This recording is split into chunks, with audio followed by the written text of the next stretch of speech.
আচ্ছা ঠিক আছে, প্রস্তাব এসছে আমার ছেলে এসছে? হ্যাঁ ঠিক আছে। ছেলে বউ দেখা করবো। সেটা হচ্ছে বিয়ান, নতুন বিয়ান।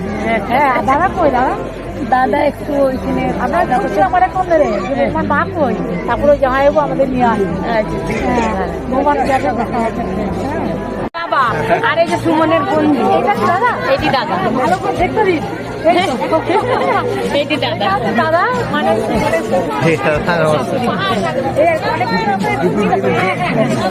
অনেক ছিলাম, সেও গেলাম, ভালো লাগছে। একটু ব্যস্ত ছিলাম, মোটামুটি থাকা হয়ে বিয়ে বিয়ে হলে যা হয় থাকতেই হবে, থাকতে হয় না না একই ছিলাম সম্ভব না। যা পরে আনা হলো, পরে আরো দেখা হবে, যাওয়া হবে। আমার ছেলে না ছেলে হয় আমাদের বন্ধু স্কুল ফ্রেন্ড, আমরা সবাই একই স্কুলে। সব একই সাথে